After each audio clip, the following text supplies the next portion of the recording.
Hi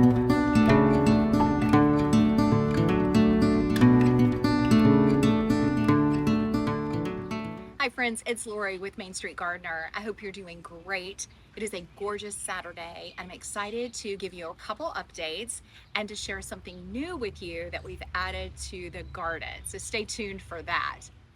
Right now I'm taking a little break and just enjoying some cold iced tea and just kind of thinking about what projects are coming up in the garden. So this week we were able to get this gorgeous container done for the patio and I am loving it. The little pops of yellow are so sweet, especially against the tablecloth, and the pincushion, such an easy plant. The Mongave, I'm so excited to have those in the garden.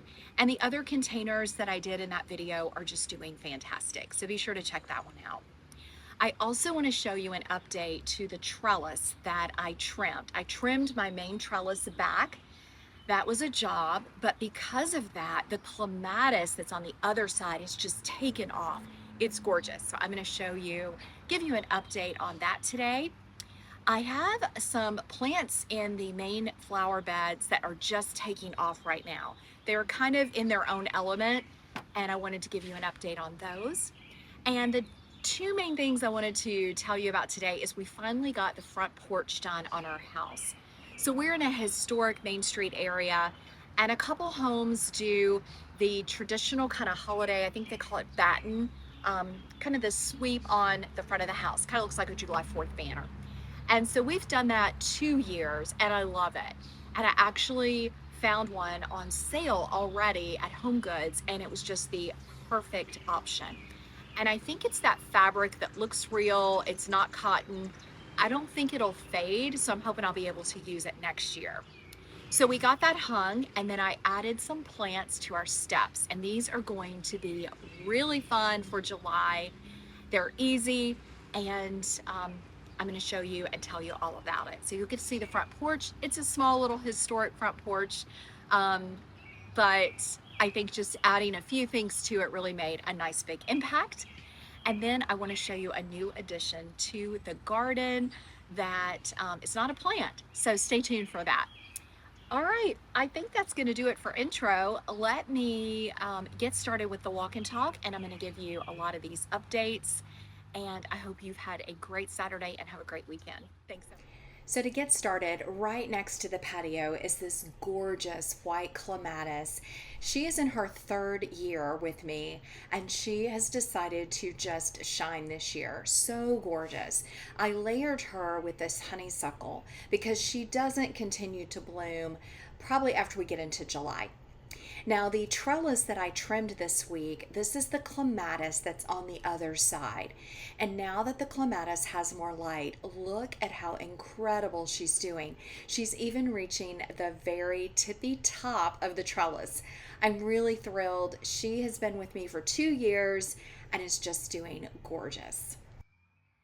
So as we walk under the trellis, the 2 containers that flank either side as you walk into the garden are in full bloom. So these are the Pink-Orific Dahlias by Proven Winners. I actually got these from Gardening with Creekside. They were shipped to me and look how healthy and how amazing. The color on these dahlias is so gorgeous. Now this is more of a shrub style, container style dahlia, and I will keep it trimmed back and deadheaded so that it can manage its size in the containers and so that I can get tons of blooms. But I am overall so impressed. I've grown dahlias for a long time and I have to say this one is stunning. So there's still time to get it if you want to add it to your garden. Now, as we walk towards the main borders, this is the border under the Mary Jane Magnolia. I wanted to show you the Veronica. So the Veronica has decided to open up and it's almost in full bloom. I love Veronica. I think it's a great alternative to salvia.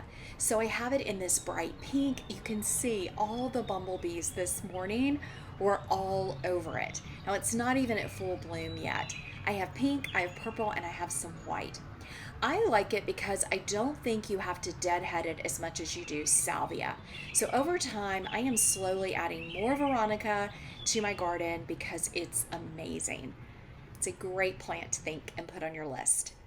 So as we make our way down the driveway, I wanted to show you the Lady of Shalott Rose. Now we have had tons of rain and she just continues to shine in the garden. She's the orange rose on the left. Now the white climber is also continuing to grow and continuing to bloom. Absolutely stunning. Now as we walk around the corner from this vase, I want to show you my new addition. So here's our newest addition, a bird feeder. It's actually a smart feeder from the company Peck Perk. I was so excited that they wanted to send this out to me to try. And so far, I give it a 5-star. So it's a very easy setup. And what this is a solar powered, so you don't have to worry about power, Wi-Fi enabled bird feeder with a camera. So the beauty is you can set it up where you have Wi-Fi access, and then you can record your birds, you can identify the birds. It all works through the Peck Perk app that you can use on your phone or a device. Now, it was really easy to set up. They have 2 installation methods. You can mount it as we're doing. There's also a strap where you can wrap it around a tree or something else if you don't want to mount it. Now, to use the camera and record the birds as well as take pictures, you do need Wi-Fi. So originally we had it up in the garden, but we moved it down next to the house to have the Wi-Fi capability. Now, this is the solar panel that you attach. You can wrap the wires up, and that way you do not ever have to charge it or worry about it. Now, so far, we have not had any birds, but I can tell you why. This area, the birds don't usually come to, so they're going to have to find it.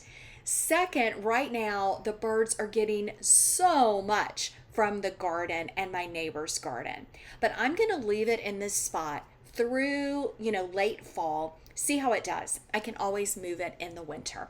I will keep you updated, and as soon as I get some little birdies at this spot, I'll let you know. But I'm excited to have it. I think it's going to be so fun, especially in the winter. We get so many birds, and to be able to hang out inside, record them, identify them will be really fun. I think this could make a great Father's Day gift. So I'm going to put the link in the description of the video. Be sure to check that out. So for the grand finale, here's our little front porch, kind of front stoop.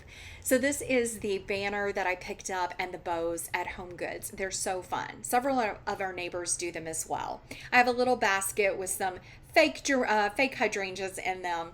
But the porch stoop, the porch steps, were just a little empty. And so what I decided to do this year was to put out some of my gladiolus that I had grown from bulb in these just black containers. Now these are glads that are in reds, whites, purple, like dark, almost blue. I think it's just going to be gorgeous, almost like fireworks is what I'm imagining. So these are little self-watering containers. Glads don't need a lot of water and they love the heat, so I think it's going to be perfect. I will definitely give you an image and tell you about them once they start blooming.